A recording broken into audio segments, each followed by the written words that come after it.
Bonjour à tous, je suis très heureuse de vous accompagner pour ce nouveau numéro de C'est pas si loin. Il vient de Guyane, vit entre Paris et Bruxelles. Notre invité est le réalisateur et scénariste Maxime Jean-Baptiste. Son regard aujourd'hui sur les actus abordées cette semaine dans votre magazine a commencé par le fléau de la méthamphétamine en Polynésie. Régulièrement dessaisie, 40 kilos la semaine dernière encore aux Marquises. Cette drogue de synthèse, également appelée Ice, détruit des vies entières dans le Pacifique. Pourquoi le créole ne figure-t-il pas dans la liste des langues régionales pour le concours d'agrégation prévu le mois prochain? Corse, breton ou occitan sont maintenus. Mais alors que près de 2 millions d'ultramarins parlent créole, il semble lui avoir été oublié. Et puis, une partie de l'espace aérien de Saint-Pierre-et-Miquelon devrait être cédée par la France au Canada, perspective qui interroge au moment même où dans la région, la plus grande île au monde, le Groenland, est convoitée par les États-Unis. On y revient évidemment dans un instant. Bonjour Maxime Jean-Baptiste. Bonjour. Je suis très heureuse de vous accueillir sur ce plateau. Alors on vous doit plusieurs films et courts-métrages. Il y a Coup tes voix dont on parlera largement tout à l'heure. Il y a aussi Écouter le battement de nos images. Point commun, la Guyane. Que représente ce territoire à vos yeux, Maxime Jean-Baptiste? Pour moi, la Guyane, c'est beaucoup de choses. C'est le territoire de mon père, d'origine. C'est un territoire aussi où il y a beaucoup d'histoires, beaucoup de contextes différents qui coexistent. Et ça a toujours été pour moi important de le représenter au cinéma parce qu'il a, à mon sens, été toujours assez mal représenté. Et c'était pour moi assez important de donner une image juste et importante par rapport à ce territoire. Une image juste et importante. On va revenir sur ces termes qui vous sont très chers. Vos œuvres ont été présentées en Suisse, en Allemagne, aux États-Unis. Que souhaitez-vous dire au monde à travers vos réalisations? À qui vous adressez-vous surtout? Il y a plusieurs choses. L'important dans mon cinéma, c'est les émotions. Mais les émotions, elles sont aussi liées à un contexte. Et là, c'est celui de la Guyane, et donc aussi un contexte géopolitique. Et donc, pour moi, c'est vraiment important à la fois de parler d'émotions liées à plusieurs histoires. J'ai traité du spatial avec un court-métrage. J'ai traité d'un fait divers qui a marqué la Guyane, le meurtre d'un jeune en 2012 dans Coup tes voix. Et pour moi, c'était toujours important à la fois de parler des émotions que peuvent créer ces événements, mais en même temps de parler aussi de l'aspect politique qu'il y a derrière ça aussi. On verra tout cela effectivement tout à l'heure. La semaine dernière, Maxime Jean-Baptiste, 40 kilos de méthamphétamine ont été saisis aux Marquises. Cette drogue de synthèse, également appelée Ice, fait des ravages en Polynésie. Un fléau que rien ne semble pouvoir enrayer. On en parlait cette semaine dans C'est pas si loin. Regardez cet extrait.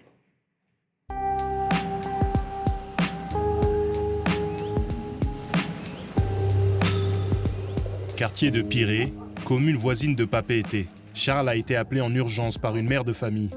Elle est inquiète pour ses enfants. Déjà fumeur de cannabis, il semble aussi consommer de l'ice, le nom de la méthamphétamine en Polynésie. Votre maman, elle s'inquiète pour vous deux. Pour votre état, pour votre santé. Hein? Quand je regarde, vous êtes des champions aussi dans la drogue. Hein? Hein? C'est ça, hein? Hein? Vous êtes en train de vous inquiéter de la santé. Hein? On s'est frisé la drogue. C'est juste le caca. Ils disent qu'ils ne touchent pas au paca, mais je sais qu'ils touchent à l'ice aussi. Hein? Puis je peux reconnaître un AIC à 99%. Hein? Il y a les symptômes qui laissent sur le visage, tout ça. Eux sont tombés dans une phase où ils sont obligés de se faire suivre par un psychiatre et des suivis médicaux aussi. Hein? Ce que je crains, ils vont fumer aussi l'ice. Mais je ne les vois pas fumer l'ice. C'est pour ça que je lui ai demandé de venir. Cette drogue-là, la ice, va te conduire sur 3 chemins. Qui est la prison, qui est l'hôpital psychiatrique, qui est la morgue. Comme un ce matin. On vient de l'enterrer là, aujourd'hui. Il s'est donné la mort samedi soir. Selon le gouvernement, 30 000 personnes consommeraient de la méthamphétamine en Polynésie.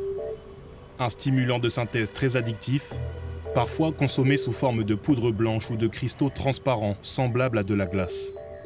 Je ne veux plus que vous allez chercher la drogue là-bas. Je préfère que vous allez chercher, donner les sous à votre maman. C'est maman qui va gérer votre argent. Hein? La situation, Maxime Jean-Baptiste, elle est gravissime en Polynésie face à cette drogue, la méthamphétamine. Même les associations qui aident les familles victimes collatérales sont absolument dépassées. Est-ce que c'est une situation que vous connaissez ?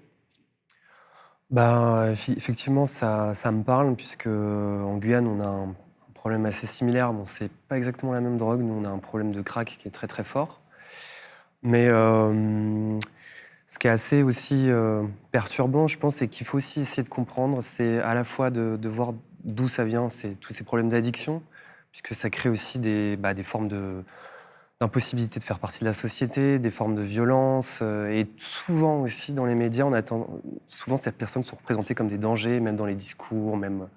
J'ai passé beaucoup de temps en Guyane, dans les cités, tout ça, c'est des personnes qui sont mal vues. Mais en fait, c'est aussi lié à un contexte, c'est-à-dire que nous, ce qu'on a aussi beaucoup, qui est très présent, c'est les mules. Oui, on en a beaucoup parlé dans notre magazine. Vu qu'on a un peu on est sur le même système, hein, qu'on est on a un département d'outre-mer, donc on est aussi une porte vers l'Europe. Et donc, nous, ce qu'il y a, on reçoit beaucoup, notamment la cocaïne qui vient de la Colombie, qui est ensuite transportée par le biais des mules vers l'Europe. On rappelle qu'effectivement, ce sont ces personnes qui souvent ingèrent de la drogue ou portent de la drogue dans leur bagage, dans leurs effets personnels. Les mules, je vous en prie. Tout à fait. Et je pense Mais je pense qu'il faudrait avoir une double critique. C'est à la fois, effectivement, vis-à-vis des narcotrafiquants qui utilisent tous ces jeunes. Moi, j'ai pu en rencontrer en passant dans des cités. C'est de l'argent facile. Et en même temps, ils utilisent ces corps comme des chiffres. Mais de l'autre côté, il faut aussi se rendre compte des conditions dans lesquelles on est. C'est-à-dire qu'il y a peu de travail, il y a énormément de chômage. Tous ces jeunes n'arrivent pas à avoir de perspective. Beaucoup de travail sont pris aussi, notamment par des personnes qui viennent de l'Hexagone. Donc en fait, c'est aussi logique que beaucoup de jeunes fassent ça. Maxime Jean-Baptiste, ce qui est glaçant, c'est que là, vous nous parlez de la situation en Guyane. On a vu la situation en Polynésie, qu'il s'agisse d'ice, qu'il s'agisse d'herbe, de marijuana, de cocaïne, de crack. Au final, la répression est toujours l'unique solution, l'unique option, en tout cas, des autorités, mais pas la seule solution, justement. Est-ce que vous avez le sentiment que les politiques publiques s'intéressent à la base du problème, à ce manque de perspective que vous évoquez, justement ? Oui, je pense que c'est une bonne question. Je pense que pas du tout. En fait, ils s'intéressent à ça. Ils pensent, comme vous le dites très justement, à des mesures répressives, en fait, de sécurité par rapport au quartier, par rapport à ce fléau de la drogue. Mais en fait, le documentaire le montre. On a cette personne qui connaît la localité et sait parler à ces gens. Et c'est ces gens-là, en fait, qui savent exactement. Ces agents-là, ces personnes qui sont très actives dans les quartiers, mais que souvent, ils ont très peu de moyens. On les écoute pas du tout, mais c'est eux qui font un travail colossal. Moi, j'ai pu rencontrer, en travaillant d'ailleurs sur mon film, sur un quartier à Cayenne, j'ai rencontré beaucoup de ces personnes-là qui se sentent délaissées complètement parce qu'ils s'occupent de tous ces problèmes-là. Et ils savent aussi comment parler avec eux, c'est-à-dire qu'ils connaissent ces jeunes, ils savaient qui ils étaient et ils savaient comment ils se sont transformés. Et c'est que ce dialogue-là qui est possible pour changer, pas un dialogue de répression, parce qu'en fait, en les mettant en prison, ils sortent, ils sont encore pires. Effectivement. On passe au deuxième sujet de la semaine, Maxime Jean-Baptiste. Le créole a-t-il été oublié ou exclu du concours d'agrégation des langues de France ? L'examen aura lieu le mois prochain, mais aux côtés du basque ou du catalan, pas de langue régionale des Antilles, Guyane et de la Réunion. Extrait.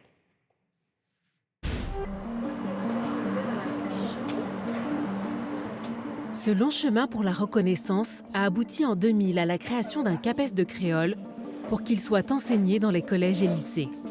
Quinoa thématique là. Contrée. Ok. Comme ici au lycée Félix Proto aux Ebim, où Elsa Inimode Dernaud enseigne à des élèves de terminale en spécialité créole. Et Porto là. C'est une fierté pour moi de le parler et je vois qu'on n'est pas nombreux à savoir qu'il y a une spé créole. Si plus personne ne prend cette spé, elle n'existera plus. On ne saura plus vraiment comment parler créole ni l'écrire convenablement. Donc c'est important pour moi de continuer à faire vivre cette langue. Mais pour Elsa, première agrégée de créole à l'ouverture du concours en 2020, il reste encore beaucoup à faire. Quand j'ai décidé de ne plus enseigner les lettres modernes et de passer à l'enseignement du créole, j'ai quand même eu droit dans mon entourage à quelques marques de surprise. Ça signifie quand même que dans la représentation, un professeur certifié de lettres serait quelque chose d'un peu plus intéressant qu'un professeur de créole. Parce que le créole renvoie peut-être au statut d'esclave et ensuite d'ouvrier agricole qui reste asservi, entre guillemets, sur l'habitation. En 1946, la départementalisation a joué un rôle, a été un cap aussi, parce qu'à ce moment-là, pour devenir pleinement citoyen français, il faut intégrer le système scolaire français, il faut réussir à l'école française, et pour ça, il faut maîtriser la langue française. Et le préjugé qui a la dent dure, c'est que le créole et la culture créole vont représenter un frein à cette entrée dans le système. En tant que Guyanais, que représente à vos yeux l'enseignement et la reconnaissance du créole dans nos institutions et surtout, en l'occurrence, ce que traduit son exclusion de ce concours? C'est vrai que l'exclusion actuelle du créole, là, maintenant, c'est quelque chose d'assez violent et qui fait référence aussi à une blessure, en fait, où le créole était interdit. Moi, c'est vrai que dans ma famille, mon père me disait que c'était interdit, en fait, de parler créole. On pouvait Je vous pas, confirme, moi aussi, en Martinique. Ben voilà, Ouais. c'est ce qu'on partage. Et il y a eu aussi une redoublance de ça en venant en France aussi, où on se voit, en fait, à chaque fois vivre du racisme.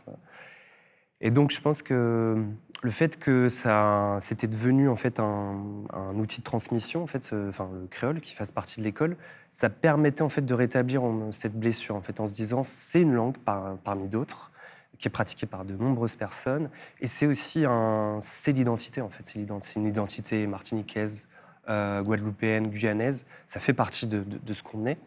Et donc de l'interdire, c'est comme se couper d'une partie de soi. Pourquoi c'était interdit à l'époque, Maxime Jean-Baptiste? Pour ce qui est le cas de la Guyane, et je crois qu'elle l'explique très bien aussi, c'est que par le biais de la départementalisation, il y avait cette idée aussi de vouloir faire partie du système français parfaitement. Donc il y avait une forme d'assimilation derrière. Et effectivement, c'est comme ça qu'on l'a interdit.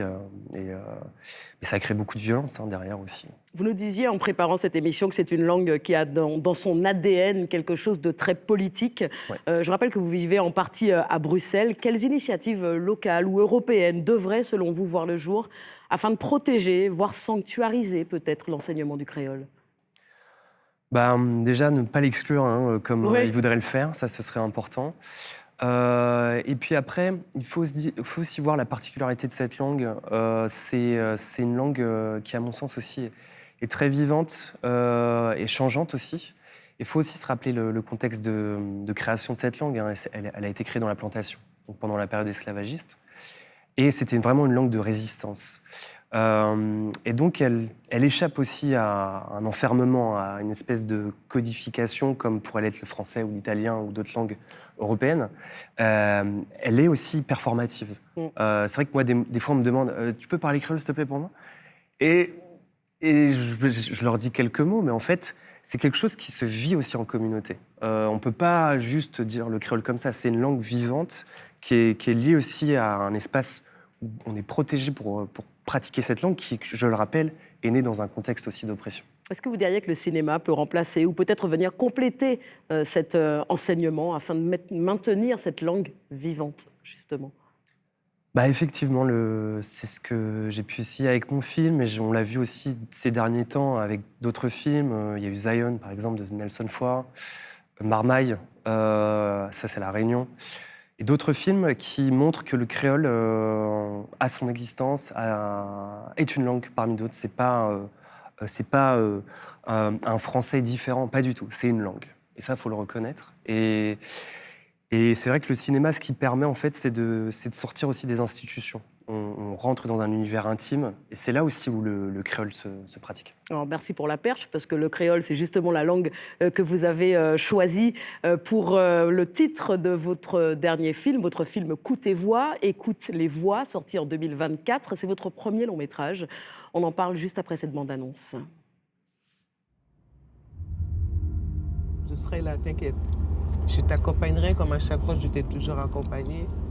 Merci, maman. Dans tout, ça va nous remémorer plein de choses. On aura la sensation que Lucas sera parmi nous là ce soir.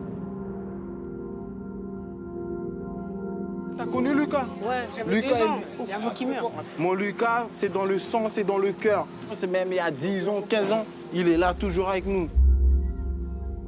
Il n'y a pas eu de justice à mes yeux. Pour moi, je n'ai pas eu de vengeance là pour lui.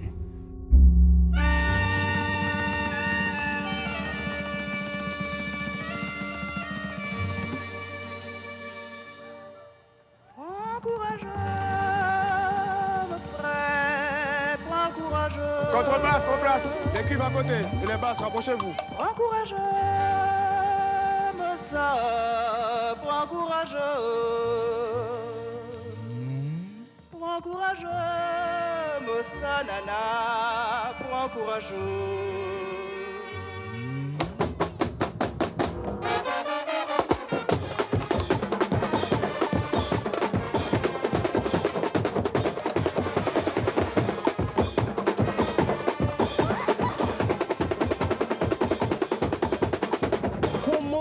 Peut-on pardonner?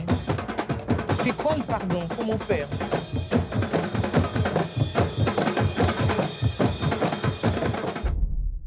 Alors très honnêtement, ce film, je l'ai regardé tard hier soir, il m'a retourné.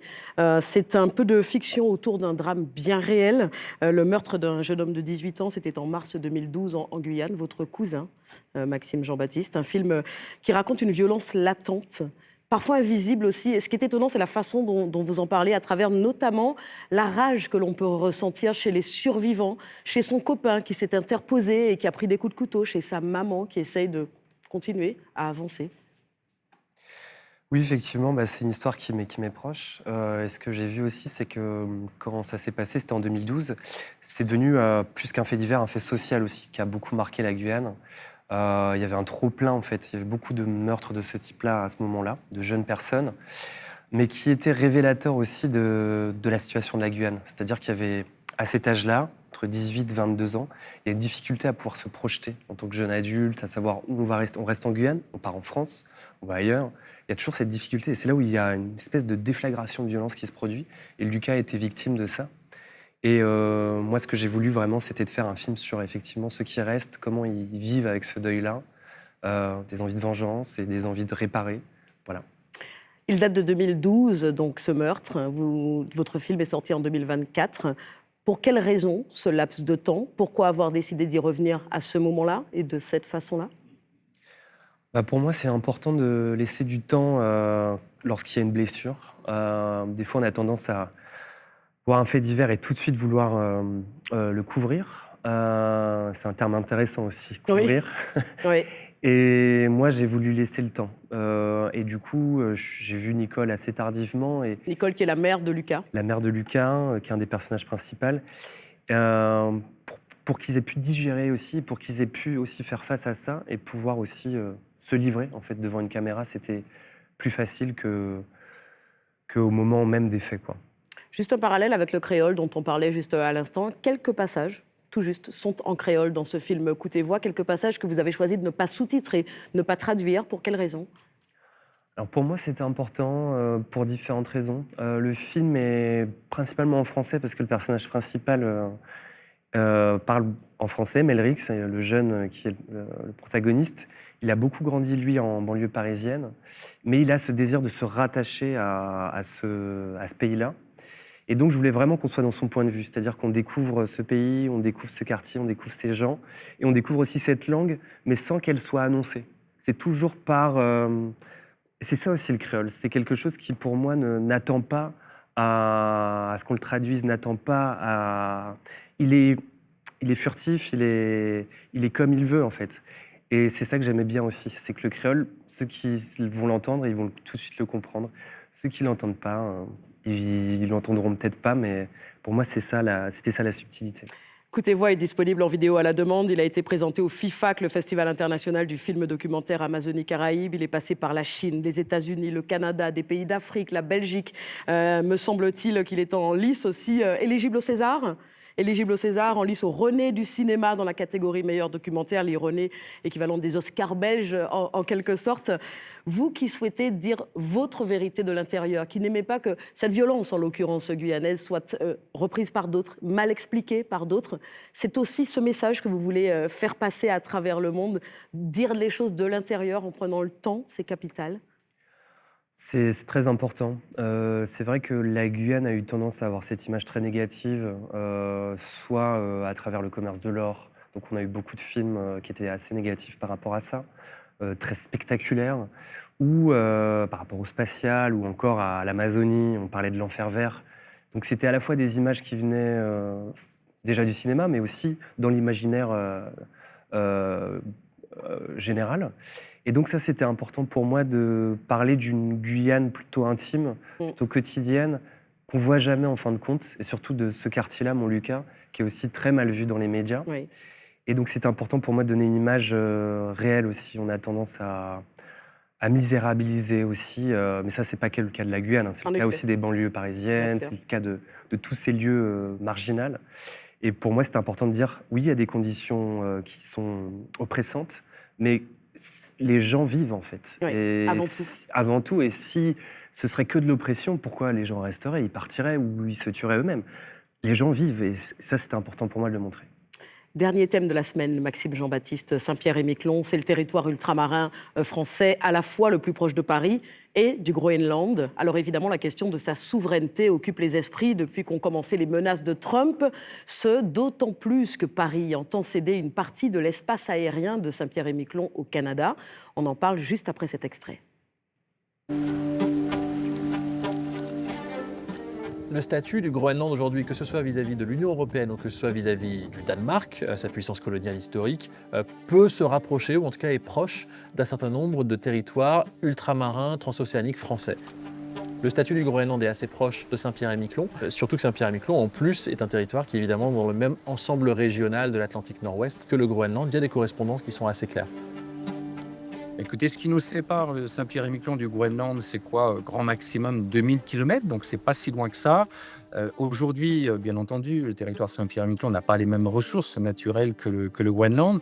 Ceci étant, il pourrait y avoir un intérêt, notamment pour les Américains, sur des enjeux de souveraineté. Trump est quelqu'un d'extrêmement imprévisible et peut-être qu'à un moment ou à un autre, il aura un regard sur le territoire de Saint-Pierre-et-Miquelon. Il l'a eu d'ailleurs il n'y a pas si longtemps que ça, il y a quelques mois, concernant la taxation douanière où le territoire de Saint-Pierre-et-Miquelon allait être le territoire au monde le plus taxé à hauteur de 99%. Il ne faut pas être dans des inquiétudes démesurées, pas être dans la paranoïa, bien entendu, mais il faut être très vigilant au rouleau compresseur Trump. On doit impérativement avoir une vigilance accrue et puis bien défendre les intérêts de la France en Amérique du Nord. Nous sommes français depuis plus de 2 siècles, on souhaite l'être encore de manière indéfinie. Comment, en tant qu'ultramarin, percevez-vous ces points fragiles sur la carte du monde? Et par points fragiles, j'entends ces territoires français au cœur de zones convoitées. Oui, ce qui se produit au Groenland, c'est un peu ce qui se passe aussi avec nous, avec nos territoires, qui sont sous la main d'une plus grande puissance. C'est le cas des Outre-mer, hein. C'est la France qui est la superpuissance qui détient ces territoires. Je pense que ce qui est assez fort, ce qu'a dit Trump à Davos en Suisse, il parlait d'acquisition de territoire comme si c'était quelque chose de très normal, comme l'a fait l'Europe par le passé. Et donc en fait, il normalise l'acte de colonisation. Et j'ai trouvé ça très très violent. Et c'est vrai que nous, depuis nos territoires, en fait, ça réveille encore une fois cette violence-là coloniale en la normalisant, alors que pas du tout. On est français, mais en fait, on est français aussi par un contrat qui a été établi par la France, c'est pas forcément par nous. On va terminer avec votre photo du jour, Maxime Jean-Baptiste. Elle va s'afficher, on la découvre en même temps que nos téléspectateurs. Qui est ce jeune garçon? Alors c'est Melrick, c'est le protagoniste du film Coup et Voix. J'ai voulu choisir cette photo parce que c'est son expression en fait. L'image est assez courte dans le film, mais son expression, c'est une expression à la fois de peur, de questionnement. Et je pense que aussi c'est ce à quoi est face aussi cette jeune génération. Elle ne sait pas ce qui va venir, mais en même temps, elle reste là, elle reste à regarder, elle reste en vie. Et c'est pour ça que j'ai choisi cette image. Et si je peux me permettre, vous mettez aussi beaucoup en exergue l'importance de la communication. Quel que soit le mode de communication, finalement, c'est aussi ce qu'il ressort de ce film. L'importance de l'échange, en l'occurrence avec les plus jeunes générations, ça c'est capital. C'est très important pour moi. Le film a au centre, au cœur, un dialogue entre la génération de Nicole, qui a maintenant 70 ans, et celle de Melrick. Nicole, la maman de Lucas, la victime, donc, effectivement. Voilà. Et je pense que même si c'était dans une sphère intime, en fait, plus largement, ce dialogue est on ne peut plus important. Parce que si à chaque fois on sépare les générations, il ne pourra jamais y avoir cet avancement dans la société. Et c'est comme ça aussi que Melrick avance, mais que aussi Nicole avance en écoutant son petit-fils. En tout cas, je sors peut-être de mon rôle, mais j'assume. Ce film, il est extraordinaire. Donc voilà, j'invite ceux qui nous suivent à foncer le regarder, disponible en vidéo à la demande. Merci infiniment, Maxime Jean-Baptiste, d'être venu sur le plateau de C'est pas si loin. Merci à vous d'être toujours fidèle à ce rendez-vous, émission que vous pouvez évidemment retrouver sur la plateforme France.tv, également en podcast sur toutes les plateformes audio. Je vous souhaite une très belle fin de journée sur France Télévisions, un excellent week-end. Et je vous dis à la semaine prochaine, même lieu, même heure.